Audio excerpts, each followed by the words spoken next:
ตัวนี้ใหญ่จากลูกไบ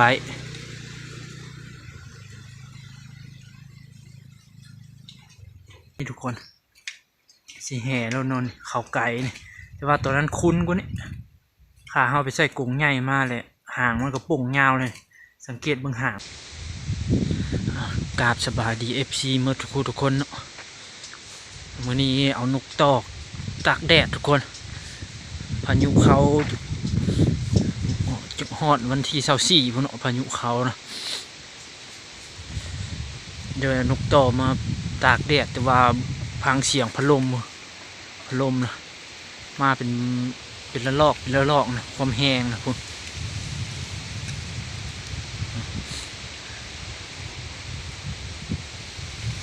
เอานกต่อตากแดดมันบ่ได้ถึกแดดหลายมือเลยนะ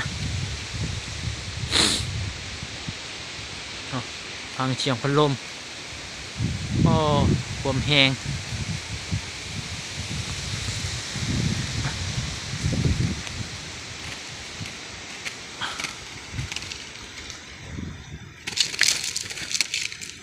อย่าดีนลาย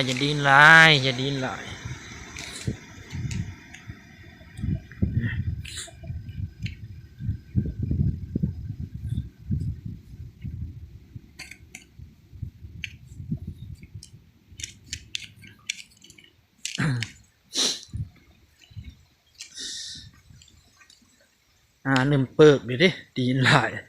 นาเพิ่นเริ่มเปิกเด้เนาะ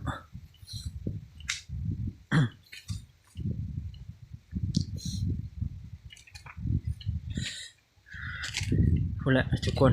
วันนี้วันที่21พายุเขาหอดวันที่24ประมาณวันจันทร์พูดแหละ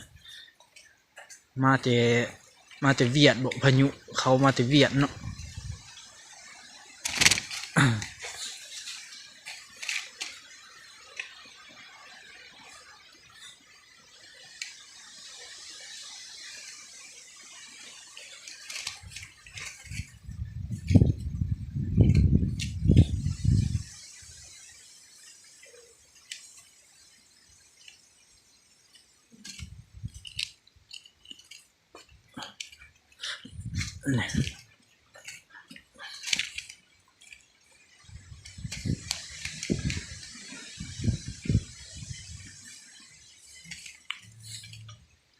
เขาก็เลี้ยง2 ตัวเนาะเป็นนกต่อหมดทุกคนเลี้ยงนะ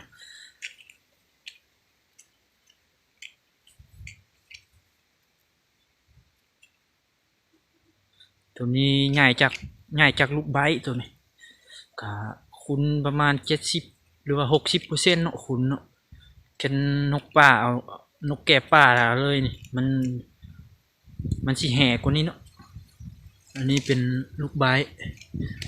ก็ห้องเก่งแล้วทุกคนฝึกมันนะช่วงนี้ฝึกมัน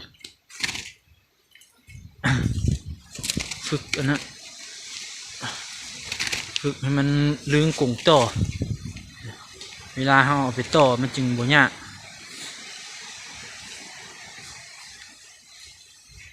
ก็แจ้งถึง FC ฝั่งลาวเนาะแค่อยากได้นกก็ยังมีหลายอยู่ประมาณ4-50อยู่เพื่อนทีมงานพุ่นแหละทุกคนเลยนกนะ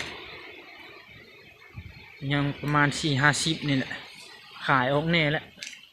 จนเขาก็ทยอยขายเนาะขายย่อยก็ขายย่อยกับขายเทื่อ4-5 โตขึ้นเนาะขายเทื่อ4-5 โตขึ้นเดี๋ยวก็ขายยกก็ขายเทื่อ10 ปลาย20 ปลายขายยกแบบยกออกหลายๆโตเลยเนาะ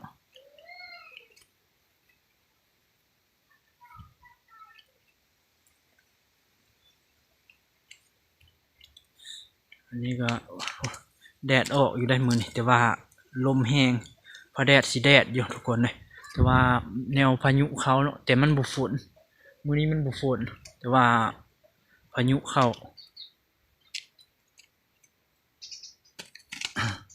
เอามาเกาะทั้งน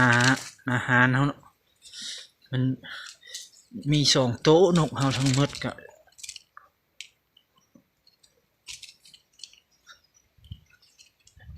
วันเคยเกาะนก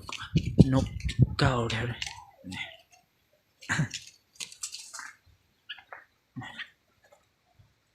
บอนเราเคยเกาะนกไหม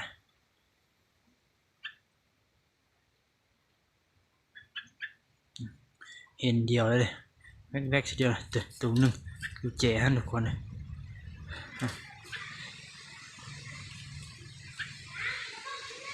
ตัวนั้นเป็นแก่ป่าตัวนั้นเป็นนกต่อตัวนั้นก็นกต่อได้2 แต้มหางมันบุงามเอาเลยลกหางมันทุกคนลกหางมันแหละเอาขังจะกรงใหญ่ตอนนี้หางปุ่งยาวและไกลที่สุดแล้ว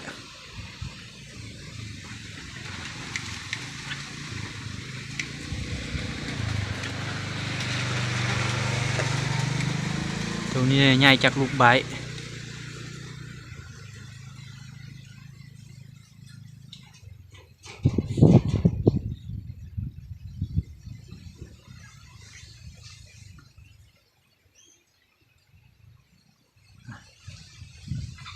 หอน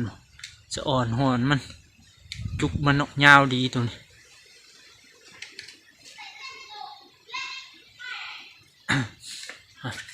เดี๋ยว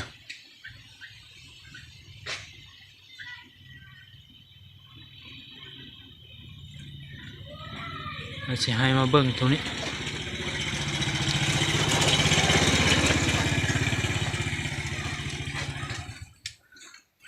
เราจะให้มาเบิ่งตัว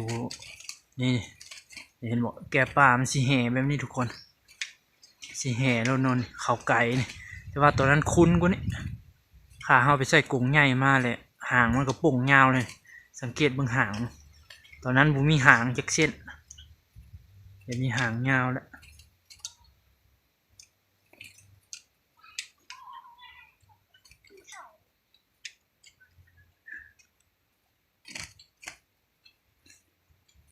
ผมมีหางโน่นนี่แต่ว่าแห่นี่แห่กว่าลูกใบฮะเนาะสังเกตเบื้องเลยลูกใบบดีดแบบนี้เลยตัวนี้มันอันนั้นเนาะมันดอง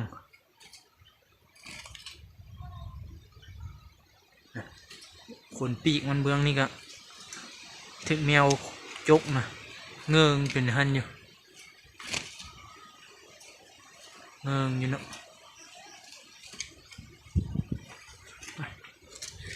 มาเอานกต่อไปตากแดดก่อนทุกคนเลยปลาไว้ห่มนี่บ่ได้พัดลมแห้งมันหนาว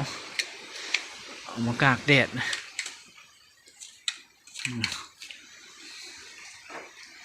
มีบอลเกาะสิเกาะไว้แคมเดียวนี่นะ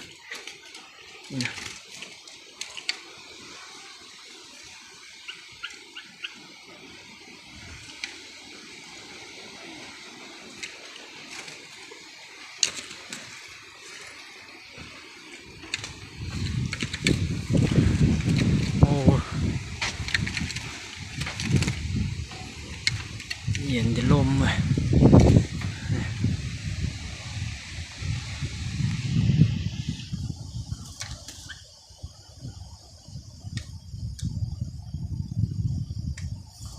ลมเข้ามาแห้ง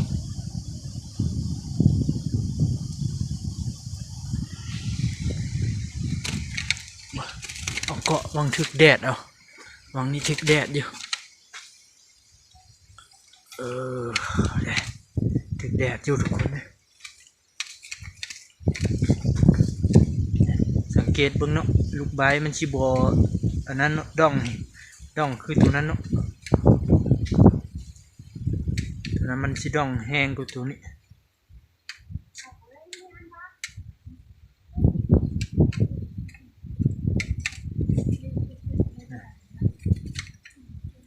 ใครอยากได้แบบนกต่อเนาะเอาไปต่อเนาะ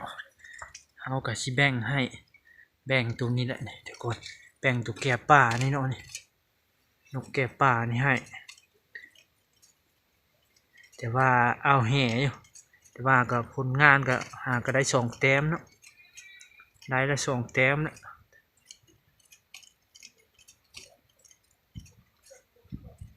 มื้อนี้ก็แดดจัดเลยมื้อนี้นะฉันFCท่านใดสนใจนกเอาไปเอ็นนกต่อเนาะห้องดีตัวนี้นะแต่ว่าเนี่ยคือยังแห่นั่นนี่แหละ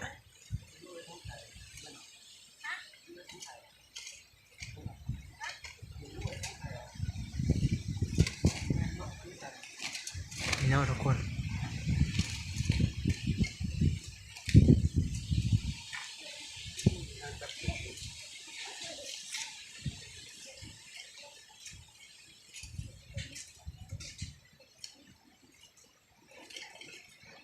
จะบุมีอันนั้นวะบุมีเรื่อยวะ